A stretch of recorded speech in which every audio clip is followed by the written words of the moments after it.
Então, estamos aqui nessa primeira conferência, o tempo do Advento, retomando aí as nossas conferências de quarta também, ao menos para esse tempo do Advento por enquanto. E, bom, nessa primeira conferência, visando aí então o tempo do Advento, uma preparação, para esse tempo, como se diz, uma introdução a esse mistério em que nós estamos sendo introduzidos pela Igreja nesse tempo litúrgico novo, que inicia também o novo ano litúrgico, um novo ano eclesiástico. Se inicia por esta ansiosa espera do Salvador. O tempo do Advento, em que nós já entramos domingo passado, primeiro domingo do Advento, ele é uma preparação para a vinda do Senhor, para o nascimento de Cristo, na graça, em nós. Cristo já nasceu, Cristo já veio ao mundo, e nós vamos remeditar essa vinda de Cristo, para que Ele possa nascer em nós pela sua graça. Nós possamos colher os frutos da graça, bem meditados, desse mistério do Natal. E Advento, Adventus, tem várias palavras que vêm dessa mesma raiz, que significa vir, chegar, vinda. A vinda de quem? Do Salvador. E é um tempo de aspiração, um tempo de desejo, um tempo até de uma certa ansiedade, uma expectativa, até uma espécie de saudade. Os cantos do Advento têm esse sentimento de saudade, desejo, a própria melodia de chegar o Salvador. Podemos dizer também, uma nova analogia, que Deus não quer nos impor a sua graça, mas quer que nós nos abramos ao mistério da sua graça, e devemos nos abrir, inclusive desejando realmente a sua graça. E o tempo do Advento isso nos ensina a desejar realmente a graça de Deus. É o tempo daqueles que têm fome. Nós temos realmente fome, e aqueles que têm fome, nosso Senhor Deus vai dizer, nas Escrituras, o próprio Cristo, serão de fato saciados com os bens, porque têm fome, porque anseiam, Daí nosso Senhor, nas bem-aventuranças, bem-aventurados os que têm fome e sede de justiça, porque serão saciados. E esta fome que leva-nos a uma procura, a um desejo de alcançar o bem, e desses bens nós seremos saciados. Então, podemos dizer que durante 4 semanas desse tempo, primeiro, segundo, terceiro domingo e quarto domingo do Advento, 4 semanas do Advento, a última incompleta, normalmente, a maioria das vezes, durante 4 semanas a Igreja nos faz sentir uma espécie de fome espiritual, nos faz sentir a necessidade de redenção, a fim de nos tornar dignos de receber essa redenção. Aqueles que têm fome serão saciados, fome e sede de justiça.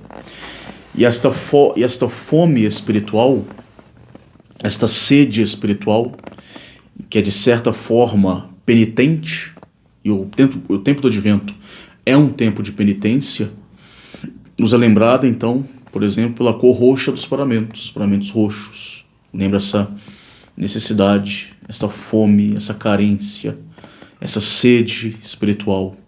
Ou ainda por algumas figuras que a gente vai encontrar no ofício e na missa do Advento. A questão do deserto, a secura do deserto. Vamos ver no segundo e terceiro domingo do Advento. São João Batista no deserto. O deserto, lembrando essa sede do Salvador. O Advento fala do deserto que vai florir, Tem essa imagem no tempo do Advento. Também, a questão das trevas que anseiam pela luz, a fome das trevas, e pois falta a luz vem de Cristo. A gente vai ver isso muito no Advento. Mesmo, inclusive na própria liturgia temos a missa Horate, que é a missa à luz de velas, ou a missa de Natal, em que a missa do galo acende muitas velas no altar, justamente esse contraste entre luz e trevas, as trevas do pecado, da morte, que dá lugar depois ao Salvador. Também essa imagem de penitência do tempo do Advento também ela é realçada pela figura de São João Batista. São João Batista, que é penitente, está no deserto fazendo penitência, né, se abstém de muitas coisas e, inclusive, não somente ele mesmo é penitente, mas ainda nos convida à penitência, né? Também o Advento é tempo de penitência, mas de uma penitência que toca o silêncio, uma penitência silenciosa, o que é bem interessante. Daí também a figura do deserto do tempo do Advento, né? Dois domingos, né? 3 domingos desse tempo, né? Dependendo de cada ano, vai falar do deserto, né? São João Batista é aquela voz que clama no deserto, né? E essa voz que clama no deserto, porque ela só pode ser ouvida no deserto. Quer dizer, só pode ser ouvida no lugar de silêncio. Então o Advento é um tempo de silêncio. Por que é um tempo de silêncio? Porque é o tempo em que nós nos preparamos para o Verbo encarnado. A palavra de Deus encarnada é Cristo. A palavra de Deus encarnada, o Verbo de Deus encarnado, só pode ser ouvido no silêncio. Nos barulhos do mundo, não podemos escutar o Verbo de Deus encarnado. A palavra de Deus, que é Cristo. Então, né, a voz clama é ouvida no deserto, São João Batista, porque no deserto é um lugar de silêncio, um lugar de falar com Deus, um lugar de vencer as próprias tentações também. Nosso Senhor é tentado no deserto, né? É um lugar de luta espiritual. E ali é que o Verbo de Deus vai falar conosco, né? Cristo vai falar conosco. Cristo, então, fala conosco tanto no silêncio da nossa alma, quanto também durante as nossas lutas espirituais, pelas quais nós podemos crescer também em virtudes, né? Então o tempo do Advento nos lembra isso e nos convida a uma certa penitência. Não é aquela penitência mais rígida da Quaresma, mas uma penitência mitigada, uma pequena penitência, uma penitência que nos ajuda a preparar, uma penitência até um pouquinho mais alegre, que nos ajuda a preparar para o Salvador, uma penitência esperançosa, porque nós temos a certeza de que Deus, Ele vem. Então, tempo de penitência, tempo de silêncio. E nós somos lembrados que Deus vem. Primeiramente, nós somos lembrados da última vinda do Messias, né, a última vinda de Cristo, que é no juízo final. Daí nós temos aí o primeiro evangelho do Advento é justamente o juízo final. Lemos aí desse domingo passado. Então, o drama do juízo final, né, de alguma forma nós vamos participar desse ardente, né, do dia desse juízo, né? E já esse juízo, a lembrança desse juízo, de alguma forma, né, nos que são justos, causam, né, um certo desejo da vinda do Messias. Colocará fim aos séculos e inaugurará a eternidade. E esse desejo da vinda do Messias, juiz, nos ajuda também a dispor a nossa alma no tempo do Advento, em que nós vamos esperar, né, juntamente com os homens da antiga lei, o Messias que vai nascer para nós, nesse caso, na graça, né, em nossas almas. Então, o juízo final, pelo qual nós esperamos a vinda do juiz, Cristo, também nos ajuda a preparar esta pequena vinda de Cristo ainda pela graça em nós no Natal. E os homens da antiga lei, né, então o tempo do Advento ele nos joga no Antigo Testamento de alguma forma, porque os homens da antiga lei e toda a humanidade ela foi através desses homens da antiga lei, dessa parcela do povo de Deus, toda a humanidade ela foi preparada para receber o Messias e Salvador do mundo, né? E através da memória, né, desses personagens, do exemplo dos personagens do Antigo Testamento, nós também somos chamados a nos preparar para a chegada de Cristo, né?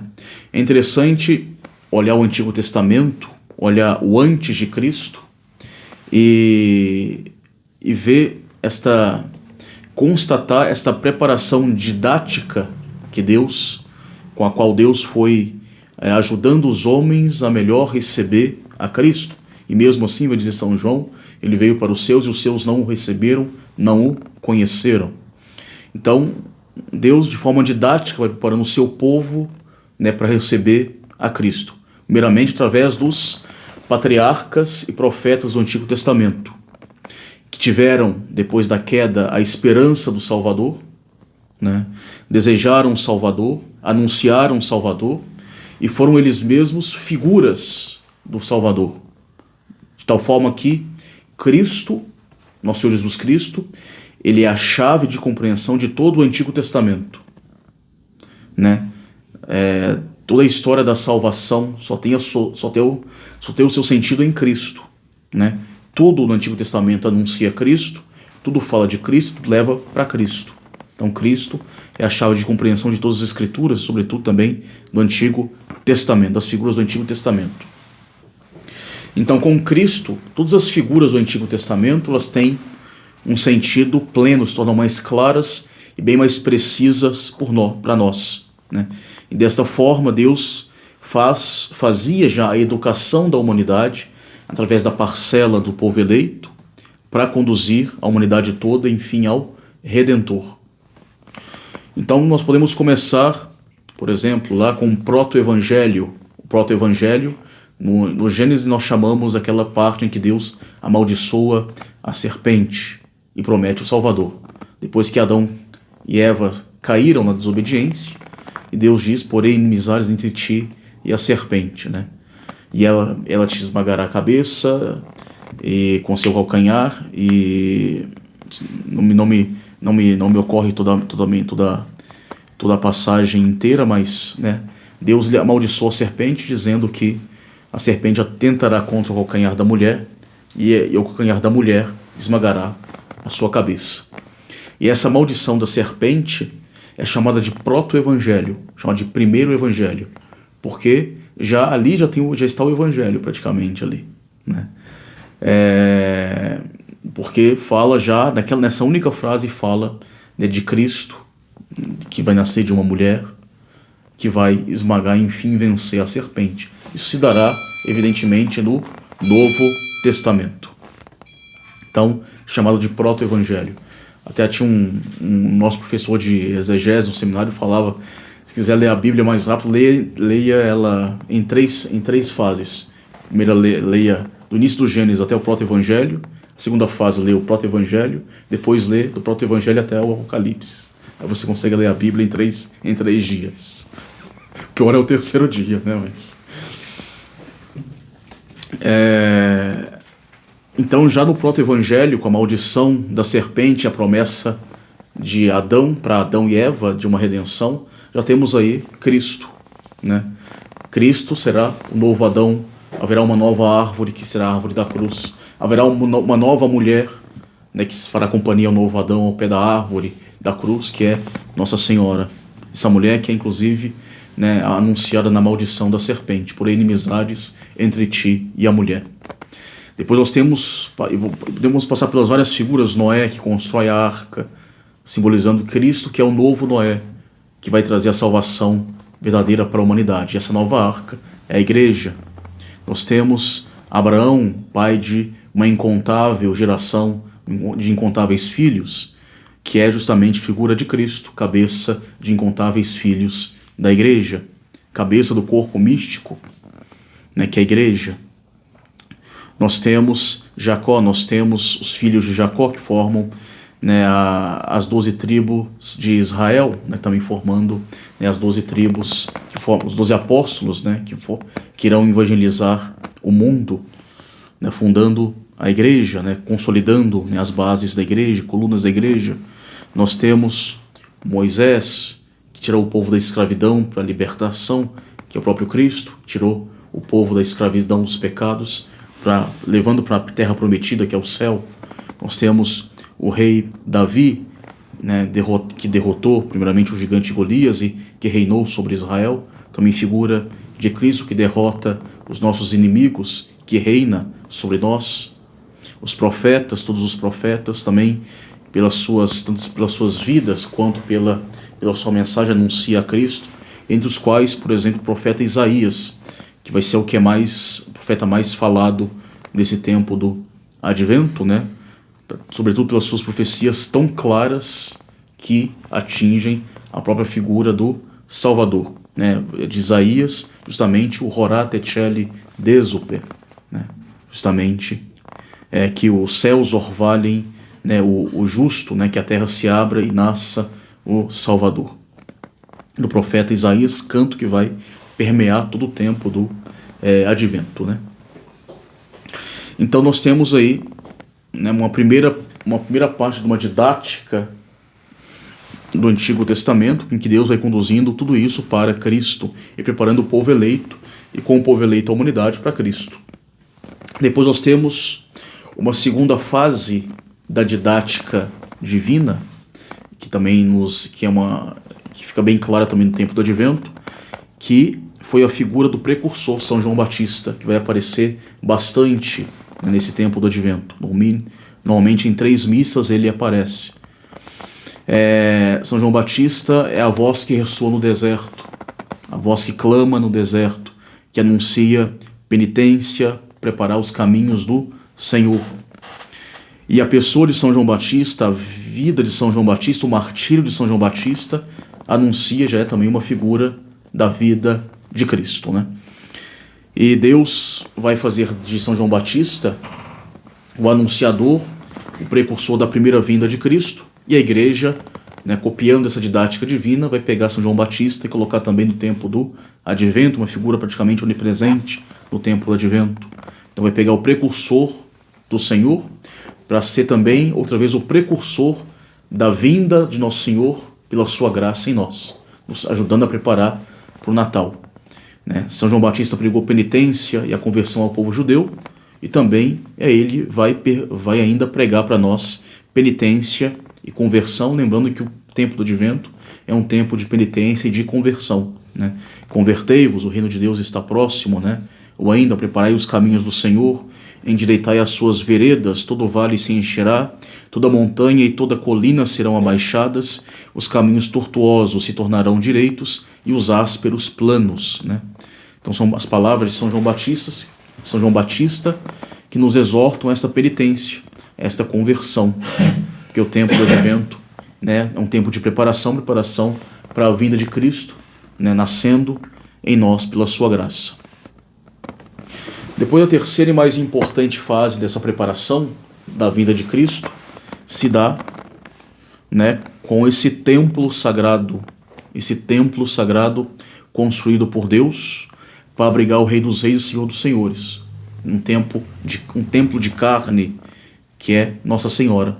Uma construção pura, de ouro, sem defeito, sem mancha, nem mácula, né, que é um templo vivo para abrigar o Deus vivo e encarnado.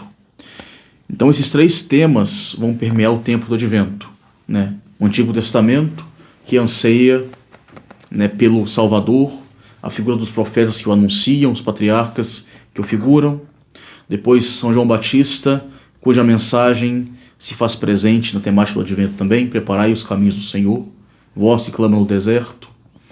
E depois Nossa Senhora, que é a figura central do tempo do Advento, porque ainda Cristo não nasceu.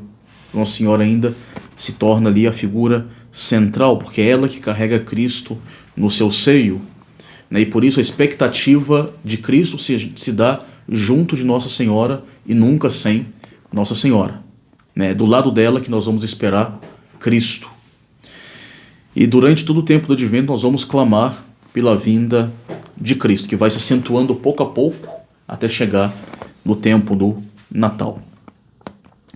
E nós chamamos por Cristo, então, mas Cristo não vem sozinho, ele se encarna no seio de Maria, ele vem por Maria, ele vem com Maria, ele vem e traz consigo Maria, dizendo: eis aí, né, a minha mãe, né, e eis aí a vossa mãe também, né? Nosso Senhor, primeiramente no Natal, podemos dizer que no Natal ele diz, né, nascido de Nossa Senhora, ele diz: eis aí a minha mãe, e depois ao pé da cruz ele vai dizer: eis aí a tua mãe. Então, fazendo esta bela ligação entre o Calvário, entre o presépio e o Calvário, e ali a presença de Nossa Senhora nesses tão importantes momentos da vida de Cristo. Então o Advento é um tempo marial, que nos conduz a Maria, né? E é impossível desassociar Nossa Senhora do tempo do Advento e do Natal.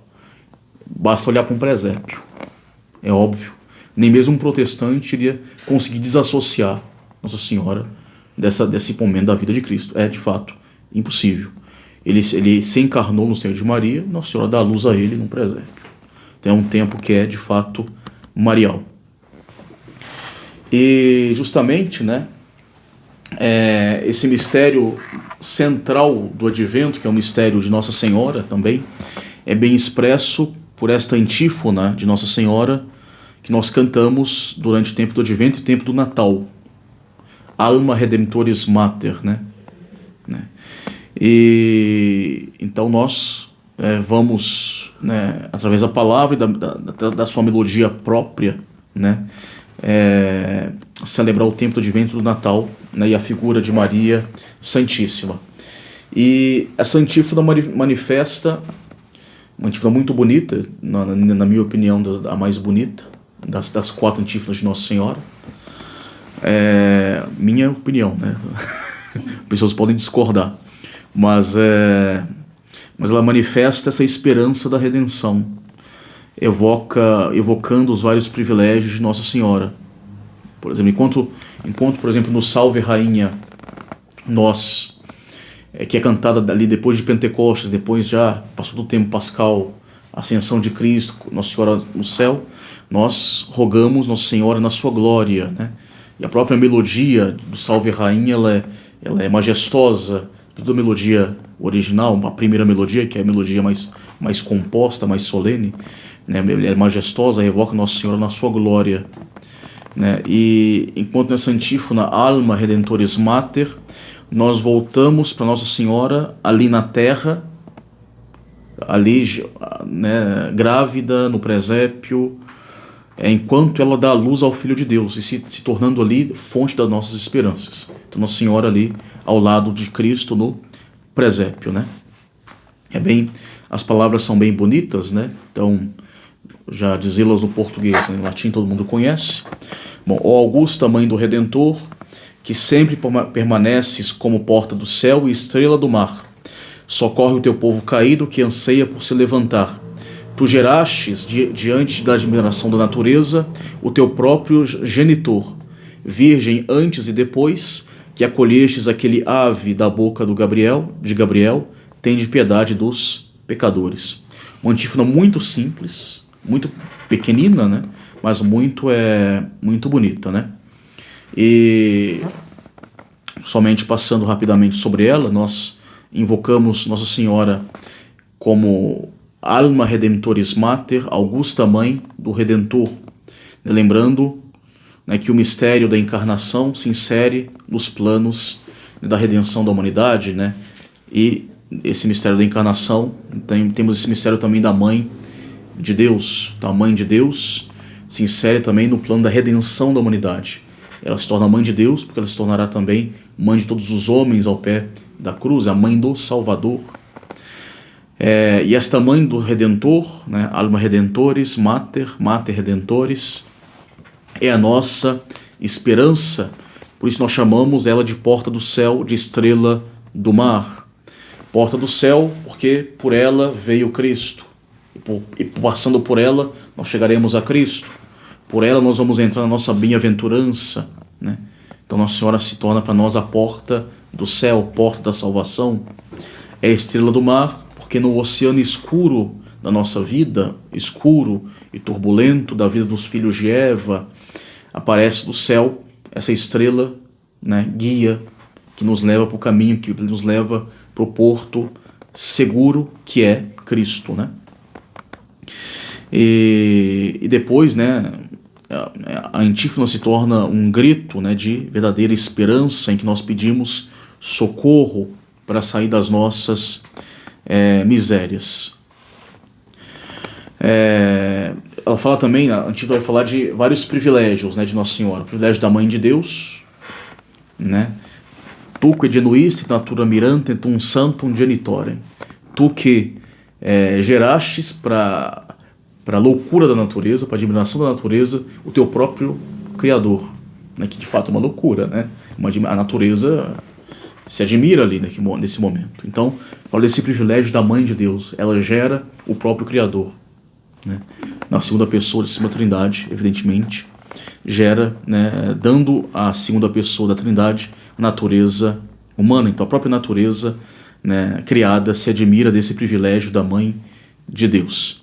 Depois fala também da sua virgindade perpétua, virgo prius ac posterius, Gabrielis abore, né, virgem antes e depois da saudação de Gabriel. Nossa Senhora, então, ela é virgem sempre, ela é sempre virgem, né?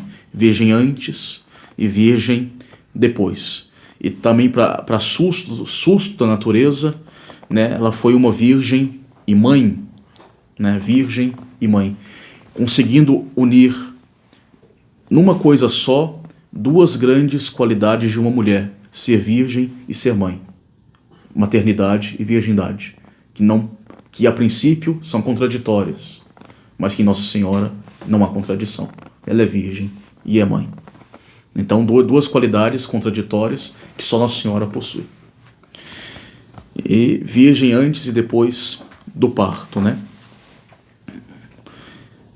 E por causa disso, né, nós podemos dizer peccatorum miserere, né? Tenha piedade dos pecadores, porque só ela, de fato, é capaz. Então, um tempo profundamente mariano, né? Inclusive também vamos ter a festa da Imaculada Conceição, o tempo do Advento, né? Dia 8 de dezembro, que nesse ano inclusive vai cair num domingo, né? Então é a única festa que substitui o domingo do Advento. Os domingos do Advento, eles são privilegiadíssimos, mas a Imaculada Conceição é mais ainda. Então, se ela cai num domingo, ela é festejada no domingo, como esse ano será, né? Então, é um tempo em que nós tocamos esse próprio privilégio de Maria Imaculada. É um privilégio de Maria Imaculada que a prepara, inclusive, para ser justamente mãe de Deus, né? Então, é um privilégio que está associado ao próprio tempo do Advento, né? E caindo num domingo do Advento, substitui, né? Sem, como se diz, né? Sem quebrar a própria espiritualidade do Advento. Bom, entrando um pouco na liturgia desse tempo, que é muito interessante, que também, na minha opinião, na minha pobre opinião, dos tempos mais bonitos da igreja, esse tempo do Advento.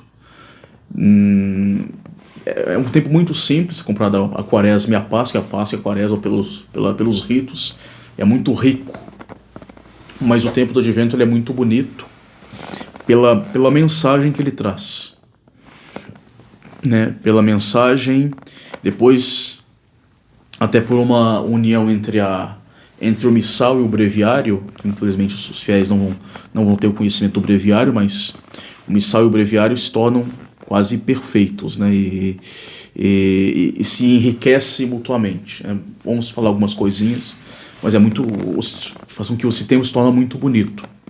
Inclusive as melodias do ofício divino são as mais bonitas do ano. Os fiéis nunca vão conhecer isso, porque infelizmente não vai conseguir nunca cantar. Mas assim, as melodias dos ofícios de vésperas, por exemplo, é uma coisa espetacular. É uma coisa espetacular. Infelizmente nem no YouTube tem. Já tentei procurar. Quem sabe um coral nosso grave aí, só para o pessoal ver um pouco como é. Mas são antífonas, são muito bonitas, tanto pela conteúdo quanto pela melodia. A melodia é espetacular. E que dá aquela nostalgia, aquela saudade, sugere muito aquela tristeza, mas aquela tristeza que não é a tristeza da saudade, da nostalgia, de você estar sentindo falta de alguém. A melodia sugere muito isso. Daí serem bem agradáveis, né? Bom, assim como Deus preparou o mundo para a recepção do Messias através dos patriarcas e profetas, São João Batista, Nossa Senhora, ou seja, Deus foi revelando o Redentor de maneira progressiva. Da mesma forma, a Igreja vai tratando do Redentor e do nascimento de Cristo de maneira muito progressiva. Você vai soltando pouco a pouco até chegar no próprio mistério da redenção de Cristo. De tal forma que o tempo do Advento ele se divide em várias partes, né? Vamos tentar explicar um pouco aqui, esquematizar essa questão. Então o Advento se divide em duas grandes partes. Vamos anotar que é melhor, né? Didático. Vou colocar aqui de tempo do Advento.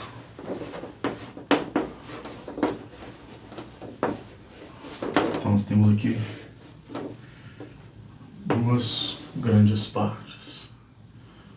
Não está muito centralizado, não. Tem que ser centralizado para dar certo. Eu já tinha notado. Então um pouco melhor. Duas grandes partes.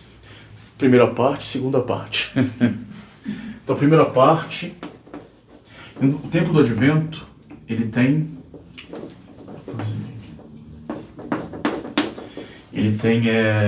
4 semanas normalmente. Então, a primeira parte são as 2 primeiras semanas, primeira e segunda semana. A segunda parte, terceira e quarta semana, né? Então nós temos a primeira semana, que no tempo do Advento, depois a gente vai anotando. A primeira semana compreende, a primeira parte, primeiramente, compreende as 2 primeiras semanas do tempo do Advento. E nessas 2 primeiras semanas, por exemplo, o breviário nos convida a adorar o Deus que virá, né? E toda a liturgia da missa se concentra nesse Salvador que virá. Por exemplo, a gente começa o breviário dizendo: Regiam venturum Dominum, venite e adoremos. Vinde, adoremos o Rei que virá. Então, as 2 semanas é isso. Nós rezamos, iniciamos o breviário dessa forma. Vinde, adoremos ao Rei que virá. Então, e essas 2 semanas se concentram nessa certeza. O Rei virá, Deus virá. E nessa primeira parte, os 2 domingos do Advento, então são 2 etapas. Então nós temos, vamos anotar, 2 domingos do Advento, então 2 etapas, né? Vou anotar direito aqui, ó. Então, tem um primeiro domingo do Advento e o segundo domingo, primeiro domingo e o segundo domingo do Advento. No primeiro domingo do Advento, só colocar assim: Cristo virá. Que é a primeira parte, né? Então, o primeiro domingo do Advento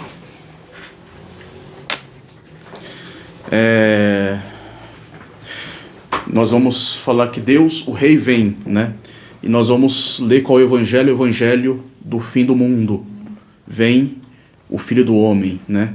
E o próprio São Paulo vai dizer: erguei as vossas cabeças, porque a redenção se aproxima. Então, o Evangelho se concentra, ele vem. Então, né? Deus vem, o Rei vem. Então tem a primeira certeza, está vindo o Rei. É o primeiro domingo, a primeira mensagem do primeiro domingo.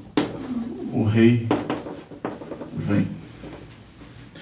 O segundo domingo do Advento, que nesse ano vai ser substituído pela Festa da Imaculada Conceição, mas o segundo domingo do Advento ele vai anunciar com mais exatidão: o Rei vem, mas ele vem em Jerusalém. Por isso que vamos pegar um missalzinho aqui. O primeiro domingo do Advento.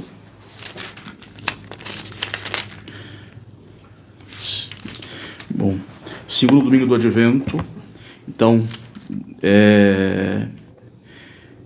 cuja estação da missa é em Santa Cruz de Jerusalém, na Basílica de Santa Cruz de Jerusalém.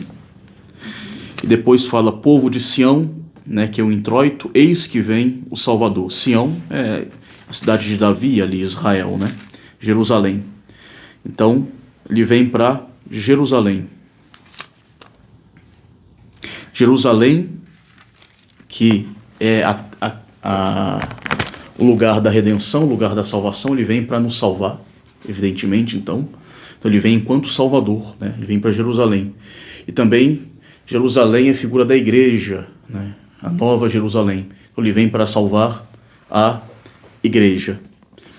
E também, justamente, no Evangelho, o Evangelho ele vai falar de São João Batista. São João Batista que estava preso, e São João Batista na prisão, ouvindo falar das obras de Cristo, envia seus discípulos para perguntar se Jesus era o Cristo, era o Messias. São João Batista sabia que era o Messias, só que São João Batista queria fazer dessa forma para instruir os seus discípulos, mostrar para eles que Cristo era o Messias, né? E Jesus responde, disse-lhes, né? Por exemplo, os discípulos chegou, de São João Batista diz a Jesus: Tu és aquele que há de vir, ou devemos esperar outro? Jesus respondeu, disse-lhes: Ide e contai a João o que estáis a ouvir e a ver. Os cegos vêm, os coxos andam, os leprosos ficam limpos, os surdos ouvem, os mortos ressuscitam, e a boa nova é anunciada aos pobres. E feliz daquele para quem eu não for ocasião de escândalo. Então, é interessante que justamente, né, o segundo domingo do Advento, Jesus vem, né, Jesus vem em Jerusalém, cidade do sacrifício, que é também imagem da igreja, e o Evangelho vai falar das obras que Cristo, os coxos vêm, os cegos vêm, os coxos andam, os leprosos ficam limpos. Então mostra Cristo como médico que vem para curar as feridas deixadas, aqui tudo símbolo do pecado, né? Os cegos espirituais, os coxos espirituais, os coxos espirituais, os leprosos espirituais, os surdos espirituais, os mortos espirituais. Então Cristo vem para curar, e curar através da cruz, do mistério da cruz que se dá em Jerusalém. Então Cristo vem, e Cristo é o Salvador e médico de nossas almas. E vem nos apresentar o seu programa espiritual de cura. Então isso é bem interessante. Mais um dado que nos revela o tempo do Advento. Então, Cristo vem em Jerusalém, para Jerusalém.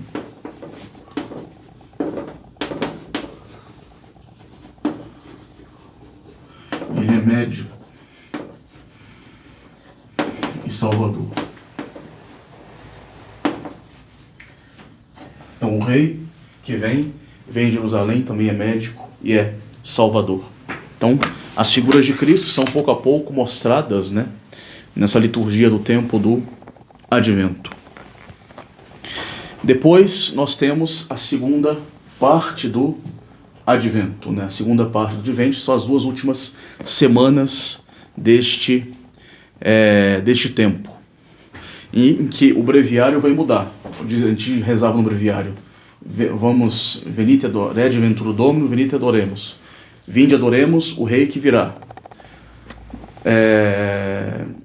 Enquanto na segunda parte vai mudar esse pequeno invitatório. Vai ser Pro pestiam Dominus, venite adoremos. O Senhor já está próximo, ó vinde, adoremos. Então a segunda parte do tempo do Advento é o Senhor está próximo, né? Cristo está próximo. Vou colocar aqui.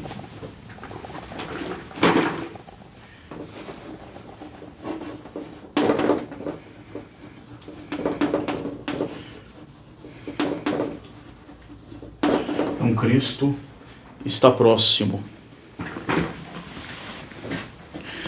E a partir dessa segunda parte da terceira semana do Advento, então o sentimento vai se intensificar e a igreja vai, né, então acentuar a sua expectativa. O Senhor está próximo, não existe somente a certeza de que ele virá, mas ele virá logo, né, já está chegando a vinda do Salvador. E a terceira semana é a semana do domingo Gaudete, né? Nós temos o terceiro domingo do Advento, né? Estação na Basílica de São Pedro, né? Basílica das grandes solenidades, né?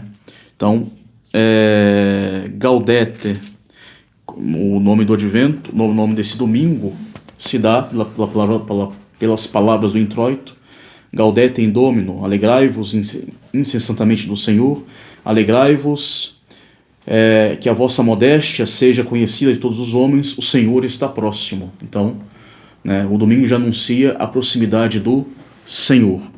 E é um domingo que, contrariamente aos demais, tem uma cor própria, que é a cor rosa.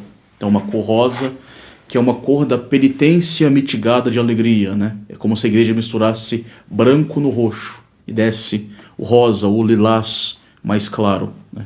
Então é a cor da esperança, a penitência mitigada com esperança e com alegria. Significa também a alegria moderada, uma alegria que foi antecipada pela certeza de que o Senhor está próximo. Por isso diz São João Batista, inclusive no Evangelho, né? Vamos pegar aqui.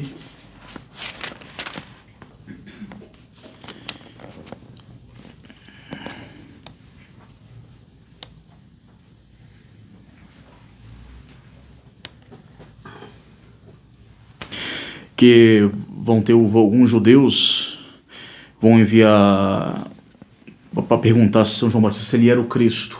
Fala que não sou o Cristo, eu sou a voz que clama no deserto, etc. Né? Ele vai dizer: eu batizo em água, mas no meio de vós está quem vós não conheceis. Isso é muito interessante. Alegria antecipada, isso você diz, ele já está no meio de vós e vós não o conheceis. Então a igreja antecipa esta vinda de Cristo ao mundo, né, colocando um pouco de rosa, colocando rosa este domingo. Ele já está no meio de vós, mas nós não o conhecemos ainda. Por quê? Porque nós o conheceremos no presépio do Natal. Olha que interessante, né? Olha como a liturgia ela é bem didática. Então, o Evangelho, há uma conexão entre a cor, entre o Evangelho, entre a estação, né, entre o introito, né, entre a epístola também. Se a gente for analisar toda a missa, nada disso aqui está aqui à toa, digamos assim, né? Então, de fato, Cristo, nós nos alegramos porque Cristo está no meio de nós, por esta antecipação da alegria do Natal, né, no domingo, terceiro domingo do Advento, mas nós ainda não o conhecemos, porque nós o conheceremos somente na festa do Natal, quando ele estiver reclinado no presépio. E de fato ele já está no meio de nós, porque Nossa Senhora já o carrega no seu ventre, né? Então ele já está aqui no meio de nós, em Nossa Senhora. Então nós temos aqui, né, alegrai-vos, né? Então nós temos, vou colocar aqui em rosa, é o terceiro domingo do Advento.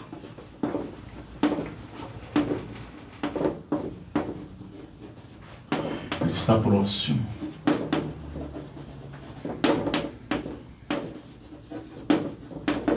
Está próximo, e mesmo não somente próximo, mas está no meio de vós. Depois nós temos temos o terceiro domingo do Advento. Depois vamos ter o quarto domingo do Advento, aqui embaixo. Não tão embaixo. Aqui. Só que entre o terceiro e o quarto, nós vamos ter umas coisas, um tempo litúrgico, assim podemos dizer, interessante, são as têmporas. Vamos ter as têmporas do mês do Advento. As têmporas, elas ocorrem 4 vezes no ano, na época das estações do ano, né? Então temos aqui a mudança da estação do outono para o inverno, né? Outono para o inverno, por quê? Né? É a liturgia romana, então seguimos a estação a liturgia ela é do outono para o inverno, né? No hemisfério norte, né? A liturgia de Roma. Então se muda esta estação. Então quando tem cada mudança de estação, nós temos aí as têmporas, né? São 3 dias de penitência, quarta, sexta e sábado de penitência, mesmo antigamente era de jejum e abstinência obrigatórios, para consagrar a Deus nessa passagem, né? Então, essas têmporas do Advento, além de consagrar a Deus essa mudança de estação do ano, os frutos da terra, pedindo graças por mais uma fase do ano, do nosso ano, nós também nos preparamos para o Natal. né? Faz parte desta intensificação da revelação do mistério do Natal. Então, nós temos as têmporas do Advento, né, que é, né, a quarta, a sexta e o sábado.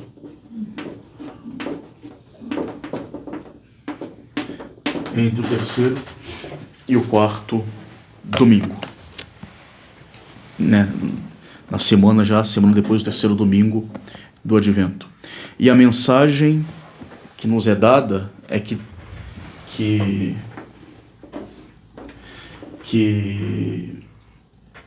bom, o rei vem para Jerusalém, né, como médico e salvador. Ele está próximo, e as têmporas vão falar o quê? Ele vem como escravo, né? Como escravo.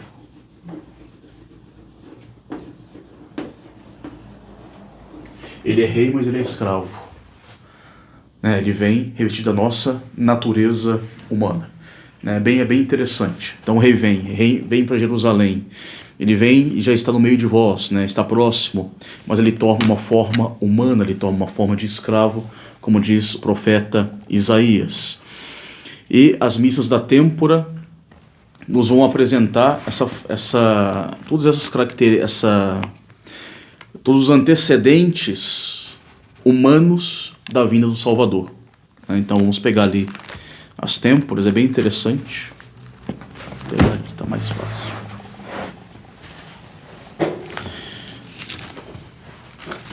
Por exemplo,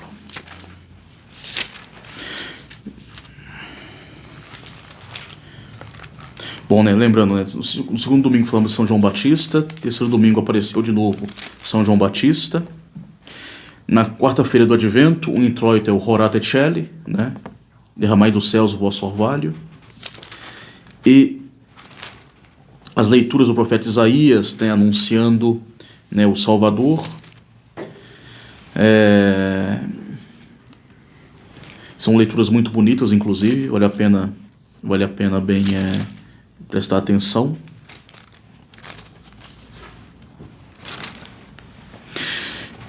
E na quarta-feira do Advento, vou pegar aqui para ter certeza.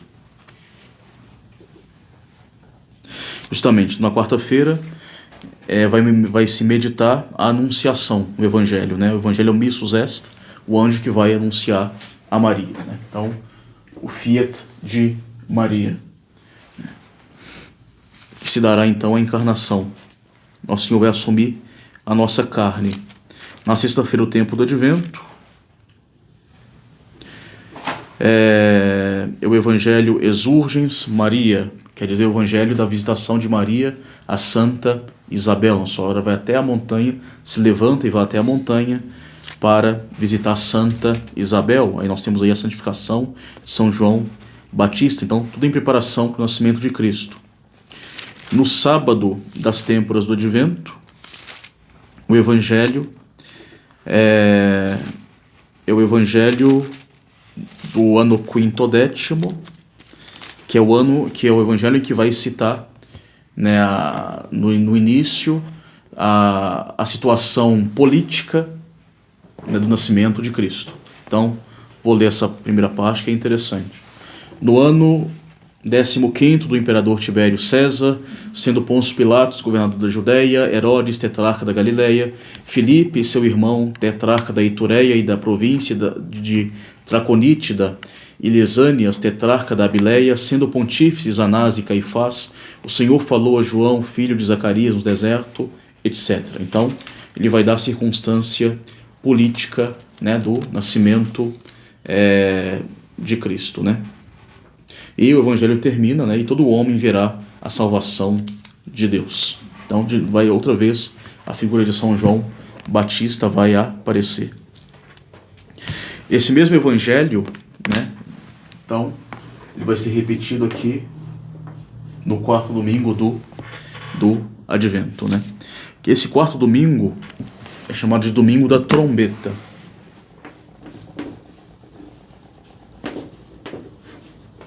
Por quê? Eu acabei esquecendo de fazer uma coisa que era ler as antífonas do breviário, mas eu vou ler agora que vai ajudar a esclarecer um pouco ali a cada domingo, né? Então, por exemplo, esse missal aqui ele é completo, ele tem as antífonas de vésperas. Então, o primeiro domingo de vésperas, primeiro domingo do Advento, fala que o rei vem. Então, as antífonas são cantos que digamos assim, elas estão ligadas a outros cantos, né? Que são as antífonas dos salmos. São 5 antífonas, são 5 salmos de vésperas, né?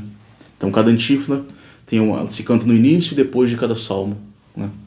Então, no primeiro domingo do Advento, nós temos, né, as antífonas, uma atrás da outra. Naquele dia, os montes destilarão doçura e das colinas brotarão leite e mel. Alegra-te, filha de Sião, exulta de alegria, filha de Jerusalém, aleluia. Eis que virá o Senhor e com ele todos os seus santos, e então nesse dia haverá uma grande luz. Todos os sequiosos, todos aqueles que têm sede, vinde às águas, procurai o Senhor enquanto se pode encontrar. Eis que virá o grande profeta e renovará Jerusalém. Aleluia.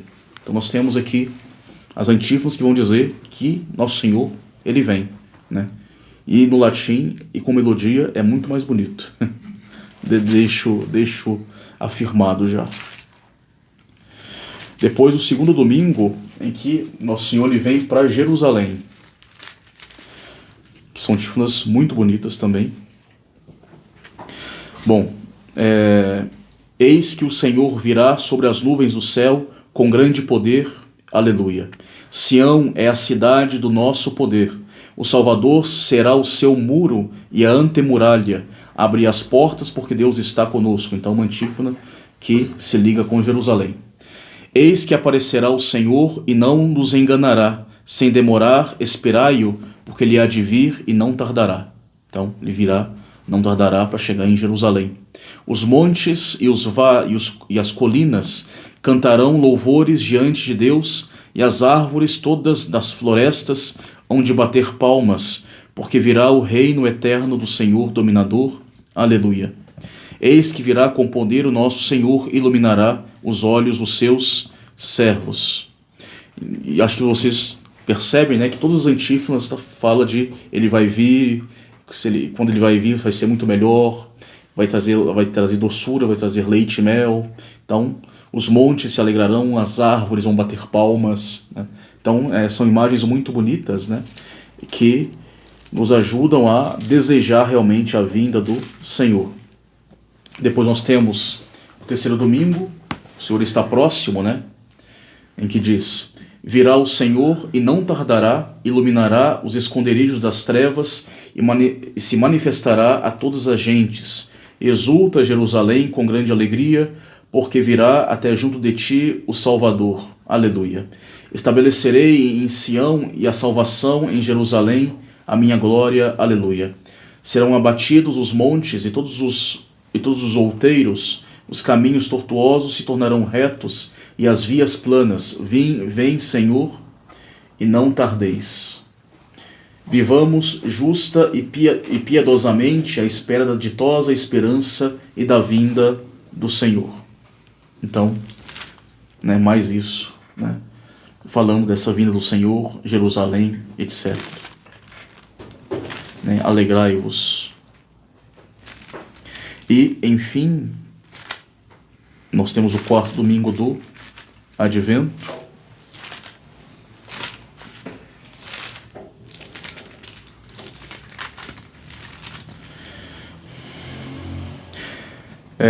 Primeiro antífona: fazei ouvir a trombeta em Sião, porque está perto o dia do Senhor.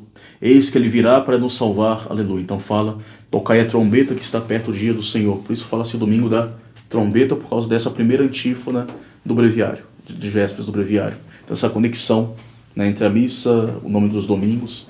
Então tocai trombeta, né, porque o rei está entrando já pelas portas, né? Então esse domingo podemos dizer que nós estamos já nas portas da cidade de Jerusalém, o rei já está entrando. Eis que virá o desejado das nações e a casa do Senhor será cheia de glória. Os caminhos tortuosos serão endireitados e as asperezas aplanadas. Vinde, Senhor, e não tardeis. O Senhor virá, saí-lhe ao encontro, dizendo: grande princípio, e o seu reino não terá fim. Deus forte, dominador, príncipe da paz. Aleluia. A vossa palavra, onipotente Senhor, virá do seu trono real. Aleluia. Então, o domingo da trombeta, né? Porque o rei já está chegando, já está na porta da cidade santa. E assim nós temos, né, os 4, né, domingos do Advento que preparam, né, pro Natal. Só que ainda nós temos mais ou menos entre esses 2 domingos aqui, começa de vez em quando, pode ser que comece antes, que são as antífonas do Ó, que elas vão do 17 ao 23 de dezembro. As antífonas do Ó são antífonas que além no ofício de vésperas, além das antífonas que seguem os salmos, nós temos a antífona que segue o Magnificat, né, que é o canto de Maria. Então, do 17 ao 23 nós temos as chamadas antífonas do Ó, são antífonas especiais, são chamadas antífonas do Ó, porque elas começam com a letra Ó, né, com invocação. Vou pegar aqui todas. Então, quando chega no dia 17, né, de dezembro também, a igreja se intensifica mais ainda esse clamor pelo Messias, que não tem como ver na missa, aí você vai ver somente no breviário, né? Então, vou pegar aqui as antífonas do Ó.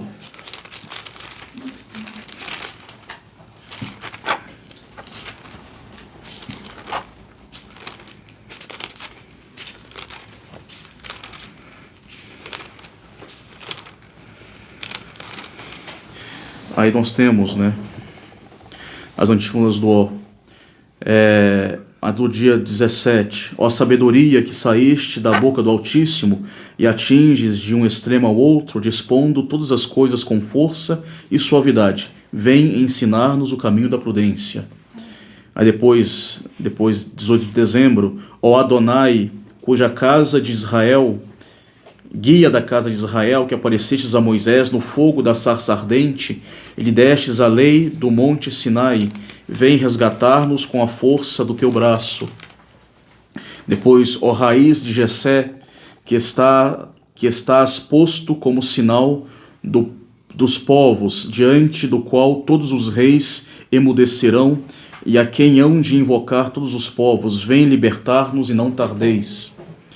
Depois, ó chave de Davi, e cetro da casa de Israel, que abres e ninguém fecha, e fechas e ninguém abre, vem e arranca do cárcere o prisioneiro, imerso nas trevas e sombras da morte.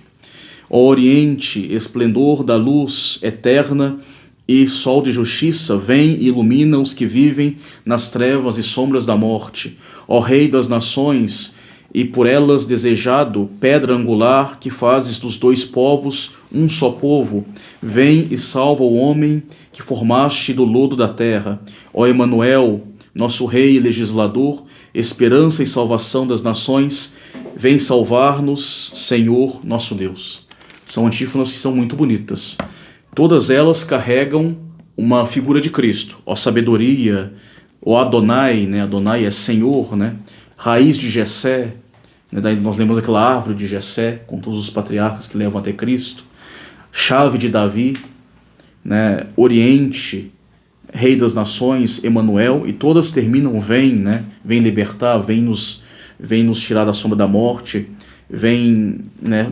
Vem salvar o homem, vem, né? Então é um clamor que vem.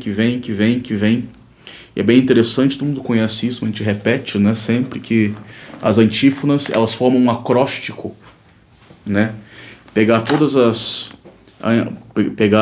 a primeira frase, a primeira letra de cada antífona em latim, elas formam um acróstico. Por exemplo, a primeira é ó sapiência, né? Ó sapiência, depois ó Adonai,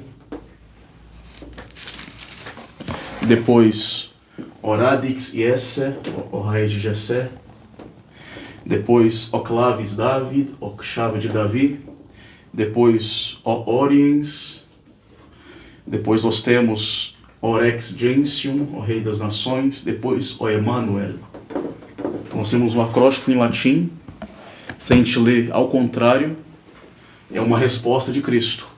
Então ele está falando, vem, vem, vem, e nosso Senhor responde, ero cras, eu estarei amanhã.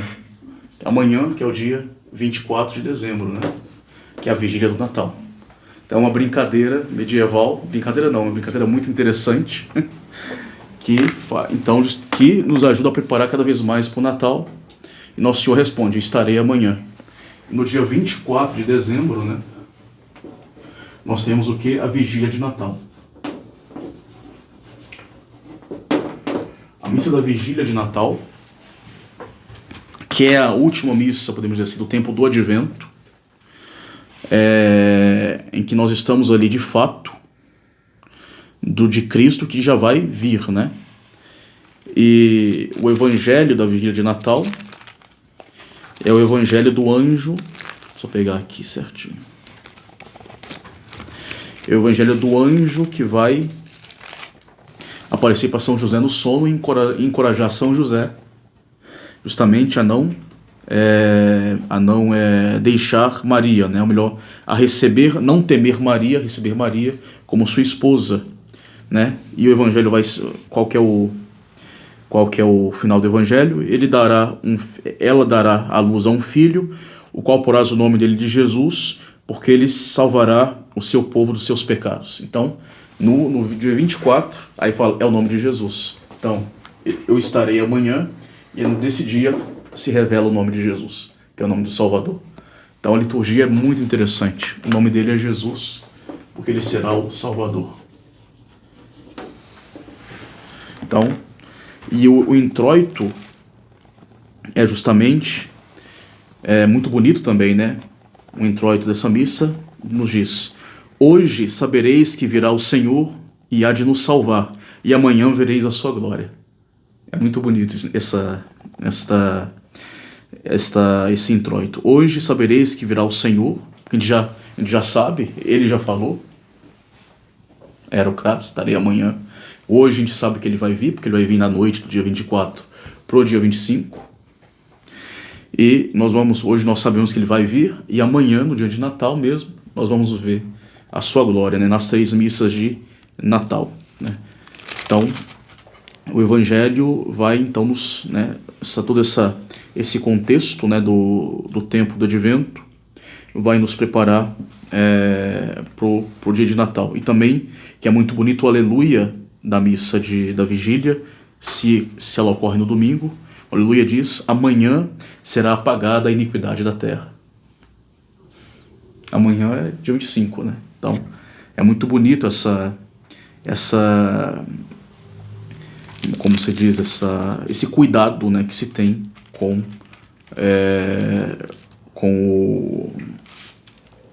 a liturgia, com a preparação, que se conduz pouco a pouco para o tempo do Natal. Aí depois aqui nós entramos no tempo do Natal, né? Então, tudo isso, né, é uma estrutura que a igreja, com o passar dos séculos, né, foi ornando, foi cuidando, para que o tempo do Advento fosse uma particular demonstração da bondade de Deus, da manifestação do poder de Deus, da amabilidade de Deus, do fato de ter feito essa obra da salvação e da redenção ao nosso alcance, né? O Redentor, ele se torna homem, né? O Rei, ele vem para nós, ele vem para a igreja, né? Para Jerusalém, e nós devemos alegrar que ele está próximo. Ele vai vir como escravo, semelhante à nossa condição de escravo, segundo a nossa própria natureza. Ele vai ser concebido, vai se submeter ao curso da natureza, concebido, nascer de uma mulher que foi preparada, né, para isso, né, que nos ajuda até nos preparar para ele, né, e sobretudo não vem como um Deus terrível, como nós vimos lá no primeiro domingo. O rei vem, nossa, o juízo final. nossa, vai vir como rei terrível. Aí pouco a pouco a gente percebe que, bom, não é como rei terrível que vai vir ainda. Ele vai vir mais uma vez na delicadeza do presépio, né? Mais uma vez tangível por nós, como Emanuel, né? Como é a última antífona, Emanuel, como Deus conosco, o Deus que se encarnou e se torna semelhante a nós para nos salvar pela sua graça. Então, é interessante até, inclusive, o medo é dirimido, né? O primeiro domingo de vento nos coloca um certo medo, e pouco a pouco ele vai nos tranquilizando, porque agora ele vem ainda para nos salvar, não é ainda o juízo final. Muito interessante essa didática, né? Essa condução da igreja para nos preparar para o tempo do Natal. Evidentemente isso aqui na liturgia tradicional, óbvio. Bom, então vamos, né, podemos terminar por aqui e continuamos então na próxima aula.